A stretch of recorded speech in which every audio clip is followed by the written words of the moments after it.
Sir आज का message आपके लिए है या आप इसे समझते हैं तो ये परफेक्ट है या फिर ज़रूरत पे पड़े हुए हर एक ईमानदार के लिए। पैदाइश की किताब उसका 8वां बाब और पहली आयत में यूँ लिखा है, फिर खुदा ने नूह को और कुल चपाओं को और कुल जानदारों को जो उसके साथ कश्ती में थे याद किया। खुदा ने ज़मीन पर एक हवा चलाई और पानी रुक गया। यहाँ इंग्लिश में इस टर्म्स पर ध्यान दीजिए, गॉड रिमेंबर नोआह। आगे 19:29 में लिखा है, और यूं हुआ कि जब खुदा ने उस तराई के शहरों को नेस्त किया तो खुदा ने अब्राहम को याद किया। शहरों को गारद करते वक्त खुदा ने लूत को उस बला से बचाया। उन शहरों को जहाँ लूत रहता था गारद करते वक्त लूत को उस बला से बचाया।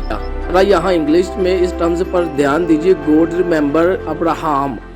अब जरा आगे देखिए, पैदाइश 30 बाब उसकी 22 और 23 आयत में यूँ लिखा है, और खुदा ने राहिल को याद किया और खुदा ने उसकी सुनकर उसके रहम को खोला।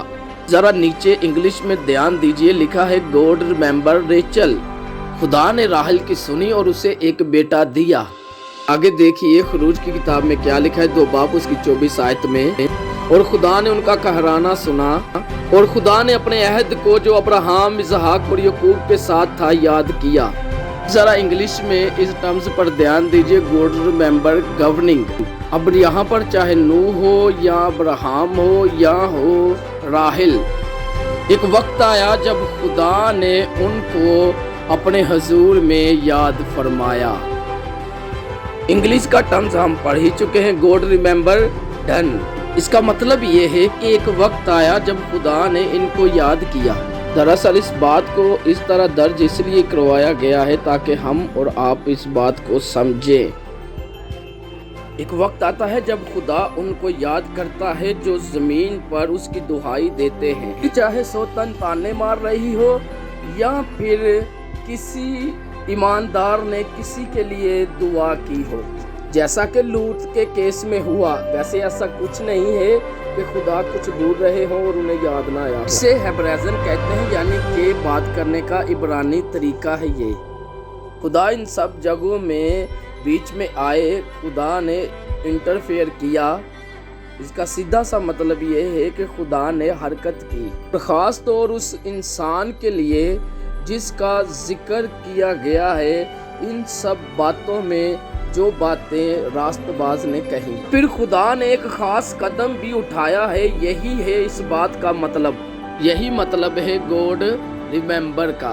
अब ये बात मुझसे और आपसे इस तरह जुड़ी है कि अगर कोई इंसान अपनी ज़िंदगी गुनाह में नहीं गुजार रहा बल्कि खुदा की मर्जी पर अपनी ज़िंदगी को गुजार रहा है, चलते ज़रा ज़बूर को भी पढ़ लेते हैं। ज़बूर 15 उसकी 12 और 13 आयत को पढ़ते हैं। खुदावन ने हमको याद रखा, वो बरकत देगा, तो इसराइल के घराने को बरकत देगा, वो हारून के घराने को बरकत देगा। आगे 13 आयत में लिखा है, जो खुदावन से डरते हैं, क्या छोटे क्या बड़े, वो सबको बरकत देगा। अब आप कहेंगे ये तो इसराइल के घराने के लिए, हारून के लिए, याकूब के घराने के लिए, लेकिन ऐसा बिल्कुल भी नहीं है।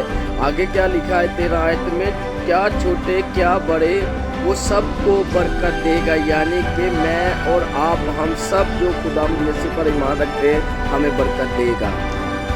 को ये बात याद हो जानी चाहिए कि खुदा ज़रूर हमें याद फरमाता है। जो उसकी राह पर चलते हैं खुदा उन्हें याद फरमाता है। मेरे दोस्तों, अपनी ज़िंदगियों पर गौर करें और खुदावंद में अपनी ज़िंदगियों को पसंद करें।